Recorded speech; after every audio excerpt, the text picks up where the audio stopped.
panibagong kwento at kakilala ang aking dala. Nakilala ko ang mag-asawa na si Lolo Rogelio at Lola Gloriosa.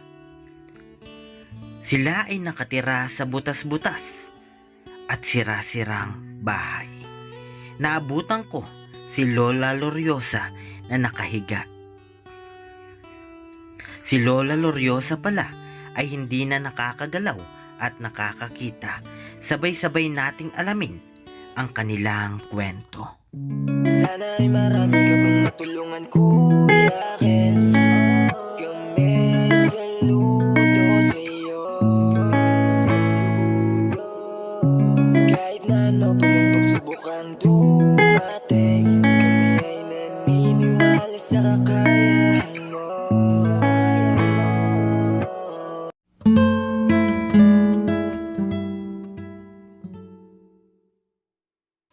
Isang maluwalas na umaga sa ating lahat, mga kalingap po. Dito tayo dumaan, ayan oh. Ganda dito mga kalingap. Fresh yung tubig, ayan. Bago nating simulan yung araw na to mga kalingap, magpapasalamat muna syempre tayo sa Panginoon at nabigyan tayo ng maaliwalas na umaga at para makapag-scout ulit tayo. At syempre salamat lagi kay Kuya Bal Santos Matubang, Ate Edna Vlog at kay Kalingap Rab po. Ngayong araw na to mga kalingap ay meron tayong pupuntahan. Ayan. Medyo malayo din to. Medyo lang po sa kalsada. At puntahan na natin sila mga kalingap. Ayan. Dito po. Ito po yung bahay nila mga kalingap po. Ayan. Tao po. Nang hihigit sa'yo, wala kang katulad, wala. Ayan. Ito po sila tatay. Pasok po ako tay. Ayan. Ano po pangalan nyo tay? Rogelio Vega, Rogelio. Si nanay po. Gloriosa Vega. Kayo lang po dito na mag-asawa. Bali ngayon tayo nagpunta ako dito para maipakita at makwento nyo po kung ano pong sitwasyon meron kayo dito. Sa inyo po ba tong bahay? Matagal na po kayo dito? Maglilimang taon na. Yan po sila mga kalingap, mag-asawa po. Si nanay po, ilang taon na po? 79 na yun. 79, ikaw po 82. Ano po yung ano ni nanay? Sitwasyon po? Na may stroke yan. Mild stroke po. Hindi na po siya nakakalakad. Hindi na nakatay ko na ako. Ganyan na lang. Mga kalingap po si nanay. Wala nang hihigit. Nanay Gloriosa. Asan po yung, may anak po ba kayo? Ngayon, nasa Manila. Pagsapalan sa baho sa Manila. Nauwi din po. Ay, katagalan din nakaka-uwi. Paano po yung pang-araw-araw nyo po? Saan nyo po kinukuha? Ay, wala. Kung may maglapit sa amin, magdala ng tulong, yun ang pinasalamatan namin. Wala po kayong permanente na trabaho? Hindi naman ako nakakapagtrabaho dahil may sakit ako sa puso. May sakit ka din po. Yun po mga kalingap, ito po yung bahay nila tatay. Ayan. Solar po kayo? Naka-solar po sila mga kalingap. Pwede po matingnan po. Yan, pasok tayo nay. Nakidaan po. Yan po mga kalingap. Ito yung bahay nila tatay Rogelio at nanay Gloriosa. Yan. Sila lang po dito sa mag-asawa. Yung anak daw po nila nakikipagsapalaran po kaso di na daw po nauwi. Nagpapadala din po yung mga anak nyo po. Paminsan-minsan. Mayroon po. Sa ngayon po, ano po yung pagkain nyo? Ay, may dumating naman sa amin bigas. May nagbigay po. Sino po yung nagbigay ng ano nyo ngayon? Yung kanito, kapatid, Malapit lang po dito. nasa kwan. Sila sa Matnog, tuloy na bato. Ah, dun sila. Anong lugar na po to tay? San Felipe, tuloy sitio Calambo Signature. San Felipe. Yun. Bali si nanay daw po na mild stroke po mga kalingap. Medyo ano na din po yung mata niya. Mahina na din. Nakarinig din po siya. Nay, kumusta po? Ito po, nandito. Ayan. Ay, ganda ng ngiti ni nanay ah. Nanay, kumusta? Okay lang? Yan. Naabutan po natin sila mga kalingap. Nakahiga sila dito. Yan. Dito po kayo nahiga. Yung pinto po nyo, ano pong lock? May lock naman. Wala naman pumapasok po dito. Wala naman po silang napasok. Wala naman silang makukayot sa amin. Opo. At sila lang po dito mga kalingap na dalawa. Matagal na po ba kayo lang dito na nakatira? Nung hindi pa nagwaway-dining, Opo. doon kami sa labas tabi ng karsada. Kanino po yung ano yon lote? Doon sa may-ari pa nito. Ay, parehas lang po may-ari nito. Ayan. Parehas lang po pala. Tapos pinalipat po kayo dito. Inabot ng wedding nga. Matagal na po kayo dito? Dito sa Kalambusin, Matagal na po. may kita kami 30 anyos. Ano po yung pinagkakakitaan mo ngayon? Wala yun, nag-aasa na lang kami sa bigay-bigay nung anak namin. Sapat din po ba? Ay, kulang-kulang nga dahil wala. Tiyatsaga na namin dahil Opo. wala naman. Wala ka pong pinagkukuhanan na iba? Wala. Yun, Hindi naman mga ako kalingap. makapaghanap buhay na yun. 82 years old na po. Medyo mahina na din. Tsaka si nanay po mga kalinga po, na mild stroke daw po si nanay at hirap na rin po makalakad at naapektuhan po yung paningin niya. Naglabo nga. Naglabo. Napacheck up niyo na po si nanay? Mapig na ako nakukumpay nung araw sa yun. Nakukumpain po si nanay. Oo. Kawawa naman po yung sitwasyon nila Tatay Rogelio at Nanay Gloriosa. Pero kahit ganun mo po tatay no, hindi nyo iniiwan yung asawa nyo. Ay, di naman. Opo. Ganun po talaga dapat no. Sa hirap at ginhawa. Dadamayan mo yun dahil malalakas pa naman kami. Di yun. Opo. Ano po yung ano nyo, masasabi mo po sa mga anak nyo? Ay, wala yun. Basta sabi ko, kung may tutulong sila sa amin, padala na lang kami. Kasi ito po yung sitwasyon nila dito. Ano po, wala po silang pinagkukunan daw. Minsan po, pag wala po talaga kayong pagkain, saan po kayo nahingi na lang po kayo? Hindi naman kami nasa ng pagkain kahit pa paano. Meron din. Pang araw-araw po. Yan, ito pong video na to tayo, gusto ko lang po na ibahagi para pag may nakakita po ay matulungan po kayo. Para maging daan po ako na para matulungan po kayo sa sitwasyon nyo ngayon. Tulad ni nanay po. Yan po mga kalingap si nanay. Ano po ba yung sakit ngayon ni nanay? Wala naman po. Wala naman. Ganyan lang po talaga siya. Maliit na yung papa niya mga Dati kalingap. po yan, dahil siya timbawan mga sa dati. Dahil yung araw daw na kanya, parang nakasabit sa bayawan. Na nalaglag po siya. Oo. Matagal na din po yung paa niya. Ay, matagal na yan. So hindi po niya yan nahakbang. Nung araw na malakas pa, nailalakad, mabisan nung araw lumakad. Opo, ngayon po. Wala na, gano'n na lang. Yun po. Sila na lang po dito mga kalinga po. Pero kahit ganun yung sitwasyon nila mga kalinga, wala silang sa pang araw-araw minsan. Wala silang pinagkukunan at nag-aantay na lang po kayo kung may magbigay po. Hindi niya po iniiwan si nanay. Ikaw po yung nag-aalaga sa kanya. Gaano niyo po ba kamahal si nanay? Ay, sobra-sobra. Awit sa mundo, di kayang ilarawan ng Sa hirap at ginhawa no, tatay. Ilang years na po ba kayo? Matagal na rin. Matagal na rin po. Di naman po pumapasok sa isip nyo na na iwanan nyo si nanay sa Wala. sitwasyon niya. Wala naman dahil siyempre nagkasama kayo ng malalakas pa. Dapat magdamay na lang kayo. Hanggang dulo no. Sweet ni tatay mga kalingap. May paninindigan si tatay. At yan po. Ilan po ba yung anak nyo tay? At namatay na yung isa. Dalawa na lang po. Dalawa na lang. Parehas na po may asawa? Ayo, may mga apo na nga ako doon. Sa tagal po ng panahon, di po kayo dito napuntahan?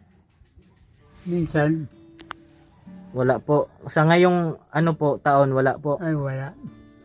Pero alam po nila yung sitwasyon nyo, Ay, alam. na hirap po kayo. Alam. Yung mga kalingap, grabe yung sitwasyon nila. At dito po sa kwarto na to, natutulog din po kayo dyan? Hindi na. Nung araw dyan kami. Dito mga kalingap po. Ayan. Sa ngayon po, storage na lang po to. Mga gamit na lang nyo. Dito po sila natutulog dati. Bakit po lumabas kayo dyan? Bakit dito po gusto nyo? Maganda rito, mapresko. Mapresko po. Wala po ba kayong kuryente dito? Wala. Nung kami nasa labas pa, may kuryente kami. Nung nakikabit po kayo doon? Hindi Sarili po nyo? sarili talaga kami. Dati po, ano po yung trabaho nyo, tay? Ay, meron naman kami nung kahit katulad, nagpo-furniture din kami nung araw. Ano po? Po-furniture din. Ay, furniture po. Tulad nun sa Tulad. kabila po. Mm. Si nanay po, ano pong trabaho? Ay, yan ang nagtitinda minsan sa diet. Dahil meron kaming pilipista naman sa diet. Opo. Nagtagabantay. May timsong po ba kayo ni nanay? Ay, wala. Wala kayong kanta na ano? Kinakanta nyo dati? Kinakanta nyo po dati si nanay? Hindi ako marunong kumanta. Ikaw, nay, kinakanta ka po? Nanay? Yung maganda busis niyan, ang araw. Nay, Uy, ito. Nagkakanta ka po dati? Ngayon, kantahan mo po yung ano natin, manunood. Kahit ano po, yung gusto nyong ikanta sa kanila, alay po na kanta. ang araw. Magbibideo ko rin naman yan. Sa ngayon po, hirap na din po siya, no? Dahil sa na mild stroke po. Nanay. Pero at least pa paano, masayahin po siya, no? Ayan mga kalingap, sila Tatay Rogelio at Nanay Gloriosa. Sana po mga kalingap ay matulungan po natin sila sa sitwasyon po nila mag-asawa. Sila na lang po dito sa bahay. Ayan. Sarili nyo po to na pinagtitirikan po. Hulugan. Inuhulugan nyo po. Silpig itong kabakay ito ng karsada. Opo. Inuhulugan nyo. Hanggang kailan po? Ay, wala naman termino. Hanggat naghuhulog kayo, makakatira kayo dito. Ay hindi naman po yung inuhulugan nyo tapos pagdating sa inyo na hindi po. Parang Ay, nagre-renta lang po kayo. Parang maging sa amin pag nakakumbito kami ng bayan. Lahat po dito na nakatira. Yan, may mga bahay na dito. Pag simula doon sabi ng karsada. Ayan po mga kalingap. Sa mga gustong magpaabot ng pagmamahal kay tatay. Ayan, dito po sila napuntahan natin. Sa may San Felipe po to, tay? Nabilibi ba ito? Opo. Ano po ba yung gusto nyo na hilingin na gusto nyong maipaabot sa inyo na tulong? Ay, kung pwede po sana ng kwan, kung makakapabahayan kami dito ng kahit palit lang. Bakit ano po ba yung dito sa bahay nyo? Ay, kwan ay, pa nag-aanon siya nga ng bagyo eh, takot na ako. Pag Ay, nabagyo po? Baka ipalad na itong bubong namin. Mahal, yung iba niyan, nagtutuloy na yung butas. Bali ng kahoy. Yan po mga kalingap, yung hiling ni tatay ay mapaayos po yung bahay nyo. Kasi pag nagbabagyo daw po mga kalingap ay natatakot daw po sila. Kasi yung asawa niya po hirap na din po maglakad kasi na mild stroke po. At saka maliit po yung kanyang paa mga kalingap po. Nakasabit po siya sa bayabas. Nung bata pa. Nung bata pa. Tapos yan na po. Si nanay kahit ganyan si nanay no, hindi baka sa kanyang muka yung kahirapan. Masayahin pa rin no. Yun lang po yung hiling nyo po sa mga viewers natin. Kung mapipili. Po, kasi sa ngayon po tatay, yung may tutulong ko lang sa inyo ay yung maipakita yung video nyo, yung sitwasyon nyo po para sa susunod kung sakali may paabot ng tulong ay alam na po nila kung ano yung kahilingan nyo po. Bahay po, Tsaka ano pa po yung ano nyo? Kung sakali may tumulong. Konting pagkain. Pagkain Yun po. lang naman eh. Kasi hirap na po kayo. Yan. Dahil wala naman akong hanap buhay niya. Hindi na ako makapaghanap buhay. Yan, hirap po sila dito mga kalingap kasi hindi na po nakapagtrabaho si tatay. At si nanay naman po ay may ano po, hindi naman po yung polio. Parang polio. Polio. Yan po mga kalingap, si nanay Gloriosa po ay may polio po. Tapos si tatay naman po ay di naman po makapagtrabaho dahil may sakit po sa puso. May maintenance na po kayo. Meron. Yan, mayroon na po siyang iniinom na gamot at si nanay mayroon na din po. Yung tanging kahilingan po nila mga kalingap, kung sakali lang po ay mapaayos yung bahay nila at syempre pagkain po, no tay? Kasi minsan pag may nagbibigay, yun po yung kinakain nila. Pag wala pong nagbibigay, Wala naman hindi nagbibigay sa amin kahit pa paano. na mayroon naman po dumarating, no? Kasi mayroon talagang Panginoon. Yan. Gusto ko lang po na maibahagi yung kwento nyo para matulungan din po kayo at makita nila kung anong sitwasyon meron kayo. Salamat Opo. po. Ayan po tayo, sige po. Magpapaalam na po ako, Nay. Sige po. Ayan. Thank you so much po sa pagbahagi ng kwento. Ayan. Basta po, yung may tutulong ko lang muna sa ngayon. Pero pag nagkaroon po rin ako ay babalikan ko po kayo at mabibigyan ko rin po kayo ng tulong po. Opo. Sa ngayon ay yung may tutulong ko lang ay mahibahagi ang kwento nyo para pag may naantig na puso ay matulungan po kayo. Ayan po. Salamat po Tatay Rogelio and Nanay Gloriosa. Ayan po. Maraming salamat po. Sana ay marami ka pang matulungan, Kuya Kens. Kami saludo sa'yo. Kahit na ano pa mang pagsubukan dumating, kami ay naniniwala sa kakayahan mo. Sige, iyak mo lang ang bigat na nararamdaman. Asahang may makikinig at may Ayan po mga kalingap, tapos na po natin na interview si Nanay Gloriosa at Tatay Rogelio po at nakita po natin yung sitwasyon nila mga kalingap at sila na lang po dito na nakatira mag-asawa at kahit ganun man po yung sitwasyon nila ay hindi po nila naisipan na iwan yung bawat isa mga kalingap. Sige po mga kalingap, hanggang dito na lang po ang aking video. Sa mga di pa po dyan nakapag-subscribe kay Kuya Kens TV, pa-subscribe po. At syempre, kay Kuya Bal Santos Matubang, Ate Edna Vlog, at kay Kalingap Rab po.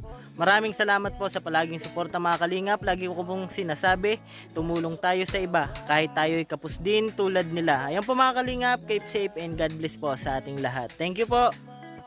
kailangang pag-asa. Sana ay marami ka pang matulungan, Kuya Kens. Kami ay saludo sa'yo. Sige, iyak mo lang ang bigat na nararamdaman. Asahang may makikinig at may balikat na masasandalan. Para kahit papaano ikaw ay mapangiti sa simpleng paraan. Kanyang mga payo ay nagbibigay lakas para kayanin mo yan. Handang tumulong nang walang hinihinging kapalit. Kahit na gano'n man kalayo, kanyang tatawirin. Maiabot niya lang ang biyaya. Kung nalulungkot man ay ati dahil ligaya, kumakatok sa bawat